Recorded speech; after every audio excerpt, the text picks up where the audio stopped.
The handshake at the end of a professional tennis match is supposed to be the final act of sportsmanship, a brief moment where the physical and mental warfare of the previous 2 hours is set aside in favor of mutual respect. But if you look at the footage from the 2025 US Open fourth round, you will see a different story entirely.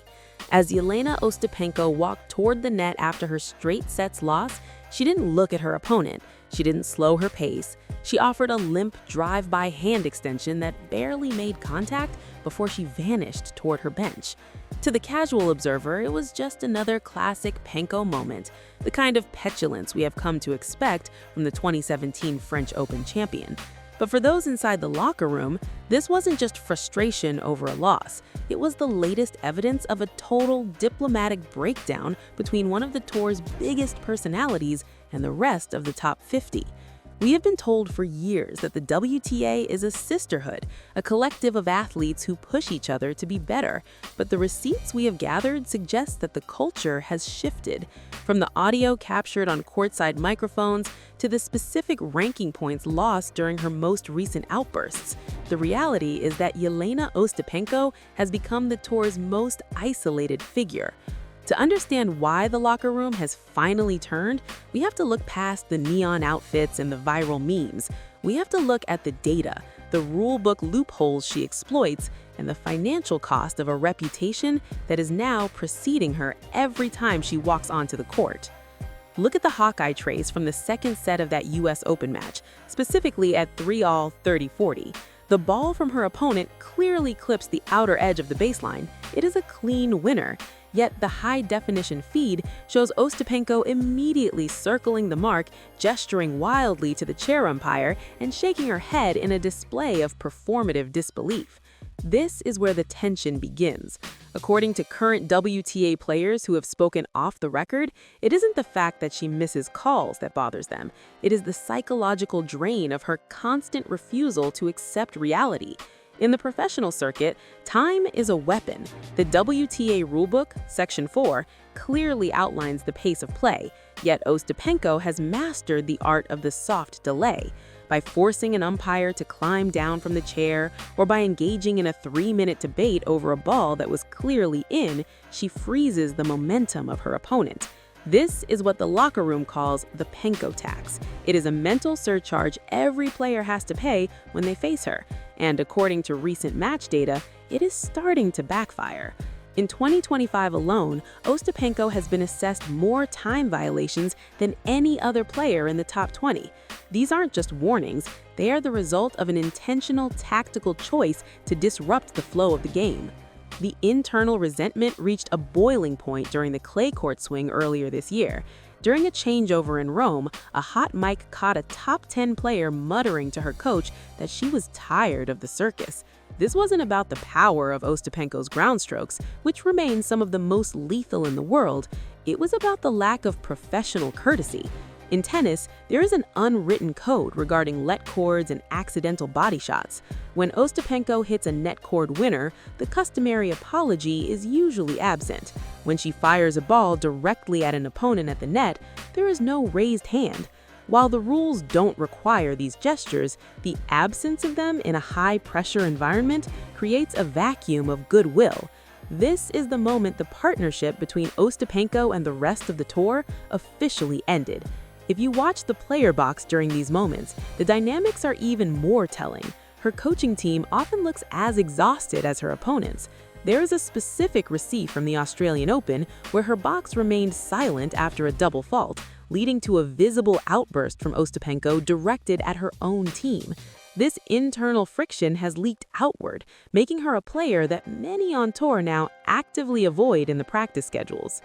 The financial and ranking implications of this isolation are staggering. At the start of the 2025 season, Ostapenko was defending nearly 2,000 points from a successful previous year. As her reputation for on-court volatility grew, so did the intensity of her opponents. There is a documented phenomenon in sports psychology where a villain arc actually incentivizes the opposition. Players like Iga Swiatek and Sabalenka have spoken about the need for focus. But against Ostapenko, that focus turns into a personal mission. The data shows that against top 10 opponents in 2025, Ostapenko's unforced error count rises by nearly 22% in the third set. This suggests that the mental fatigue she tries to inflict on others is actually consuming her own game. When you lose the respect of the locker room, you lose the ability to fly under the radar. Every opponent comes out with a point to prove. This has resulted in a ranking collapse that saw her drop from a steady top 8 seed to fighting for a spot in the top 20. Each drop in the rankings represents a loss of roughly $300,000 in guaranteed sponsorship bonuses and high seed tournament guarantees. The cost of being the tour's outcast isn't just social, it's a direct hit to the bottom line. We also have to discuss the medical timeout strategy. In the WTA, the use of a trainer is meant for acute injury management. However, look at the timing of Ostapenko's requested medical interventions over the last 18 months. Statistically, 80% of her requested timeouts occur immediately after she loses her serve or a set. From a rulebook perspective, she is within her rights to call for a trainer if she feels a physical ailment. But the optics within the locker room are devastating. Opponents view these as tactical breaks designed to ice the server. During the grass court season, one veteran player was seen laughing sarcastically when the trainer was called for Ostapenko at 5-4 in the second set. That laughter is the ultimate sign of a broken reputation. When your peers no longer believe your injuries are real, you have lost the benefit of the doubt that is essential for a long-term career in a solo sport. The isolation extends to the doubles circuit as well. Once a highly sought-after partner due to her incredible returning ability, her pool of potential teammates has shrunk significantly. The chemistry required for high-level doubles is predicated on communication and shared energy. When the word gets around that a player is difficult to manage in the box and dismissive at the net, the top-tier specialists look elsewhere. This has led to a situation where her doubles ranking has also taken a hit, further reducing her overall earnings and on-court time. The math of the WTA Tour is simple. More time on court equals more rhythm. But when you alienate your peers, your opportunities for that rhythm disappear. But perhaps the most damning receipt is the historical head-to-head. In the earlier part of her career, Ostapenko's bravado was seen as a weapon. She was the fearless teenager who hit her way through the Roland Garros draw. At that time, she had a winning record against several future world number ones. But look at the trajectory of those rivalries now. As the tour has standardized the way they play her, essentially waiting for the inevitable emotional or tactical collapse, the win-loss ratio has flipped. In the last 12 months, Ostapenko has lost over 60% of her matches against players she used to dominate. This isn't because her ball speed has slowed down. In fact, her average forehand speed remains in the top 5% of the tour. It's because the mental edge she once held has been replaced by a locker room that is no longer intimidated by her antics. They are simply annoyed by them. The tension isn't just about what happens during the points. It's about the culture of the tour itself. In the modern WTA, there is a heavy emphasis on mental health and the grind. Players like Zhang Qinwen have faced criticism for being solitary.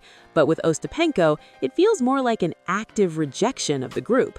Look at the post-match press conferences from her 2025 campaign. She rarely credits her opponent's skill, often attributing her losses to her own mistakes or poor officiating.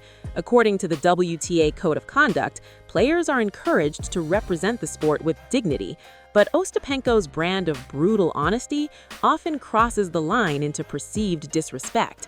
This has created a vacuum where no one is willing to defend her when she faces legitimate officiating errors. When a player has spent years arguing against every correct call, the one time a call is actually wrong, the umpire and the crowd are less likely to side with them. It's the classic case of the girl who cried wolf. If you analyze the prize money losses associated with her recent first-round exits, you see a player who is currently in a financial neutral zone. While she has earned millions in her career, the overhead of a traveling team and a private coach is immense. For a player with her talent, being outside the top 10 is a failure of both strategy and temperament. The locker room knows this. They see the frustration in her box. They see the way she looks at her coach after a double fault, looking for someone else to blame for a technical error. That shift in responsibility is the smoking gun. It shows a player who is no longer in control of her own narrative. The turning point was likely the 2025 WTA Finals qualification race. As the points were tallied, Ostapenko found herself on the bubble. In previous years, she might have found a way to grind through those final tournaments, but this year, the atmosphere was different. Every player she faced seemed to have an extra gear. It wasn't just about the points, it was about ensuring that the most polarizing figure on tour didn't get the prestige of a finals appearance. This is the ultimate form of locker room justice. It is silent, it is statistical, and it is final. When the rest of the tour decides you are no longer one of them, they don't say it in the press. They say it by playing the match of their lives every time they see your name on the draw. The question now is whether Ostapenko can reinvent herself. History shows that tennis players can have second acts. We've seen it with legends who were once considered difficult but grew into the stateswomen of the game. However, that requires a level of self-reflection that we have yet to see from the Latvian star. Every time she challenges a clear baseline winner or gives a frosty handshake, she reinforces the wall between herself and the rest of the tour. The receipts are all there. The fines, the ranking points, the cold handshakes, and the empty seats in the players' lounge when she walks in. We thought the drama was just about a few bad calls, but what we are actually witnessing is the slow, public isolation of a major champion. The WTA locker room hasn't just moved on from Jelena Ostapenko. They have actively turned the page. In the end, tennis is a game of margins. A few millimeters on a baseline, a few seconds on a serve clock, or a few words spoken at the net. For Jelena Ostapenko, those margins are no longer moving in her favor. As we head into the next season, the data suggests that her toughest opponent won't be the woman across the net, but the reputation she has built for herself over the last decade. The locker room is no longer watching her with fear.